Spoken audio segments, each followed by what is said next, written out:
if you find yourself with a camera in your hand and you want to learn how to use it, please subscribe to this channel, like the videos, comment down below what you would like to learn more about. Hi, Photos photographers.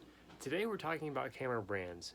I didn't really ever sit down and try and make a list of them until I searched it on the internet and I found out just how many there really are.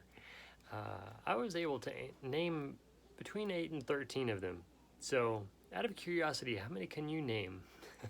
We're going to take an episode in a little while to list them and to talk about them, not in any great depth, but all of them are from companies that were originally in film photography, development, that sort of thing. So they all innovated and pivoted in the digital realm, just as we are having to pivot in new marketing forms and everything else as we innovate and learn to thrive in new and different settings. So all that detail aside, information and everything else, let's talk about camera brands and why there's so many.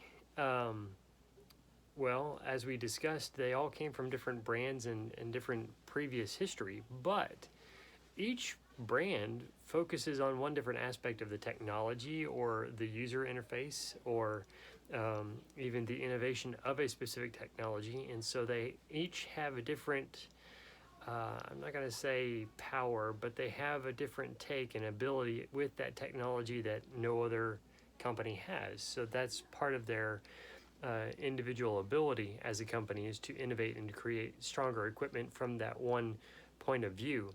And that's why you have so many different photographers that will swear by Canon or Sony or Nikon, is because partly they came from experiencing that camera's technology and operation from perhaps even back in film, if like me, I guess, they're an older photographer.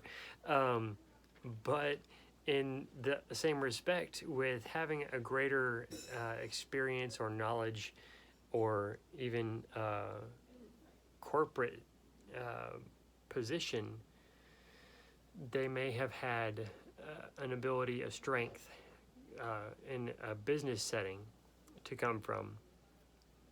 But with each camera brand having its own specific strength to work from, they will have their staunch supporters, clients and professional users that prefer them for that specific uniqueness, whether it's a power or sensitivity of the sensor. That kind of goes back and forth between cameras. You've heard that debate. You've heard others say that they bought one specific brand because of equipment they already possessed or owned. There's all sorts of different reasons. But if you're looking at buying a camera based on the camera's technical abilities, then you're going to want to do a little bit of digging deep down to see what each manufacturer really has as far as their specific specialties and what they can and cannot do.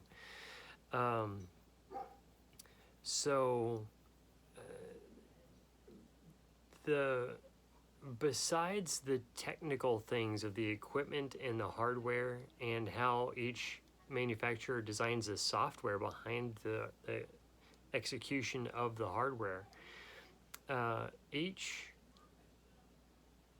brand has a way that they scoped, I say scoped, but they each have their own way of handling the user interface for how the camera is held and the type of hand that holds it. So that's kind of an interesting position to take. Perhaps the line of cameras you're looking at are all the same as far as ability and hardware capability.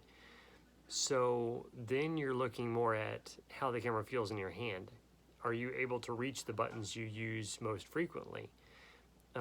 We've suggested before, if you're looking to buy a specific camera and you have it narrowed down to the best 2 or maybe 3, I wouldn't suggest more than that. You can rent those camera models and see how it works for you. And that's one of the things that you're subconsciously, if not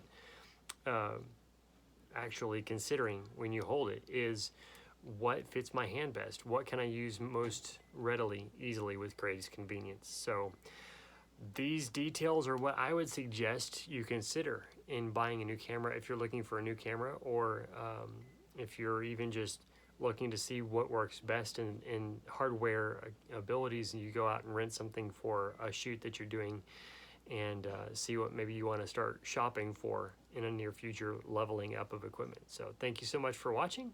We appreciate your comments and your likes of the videos. If you're not yet a subscriber, we would love your subscription. Thank you so much. God bless.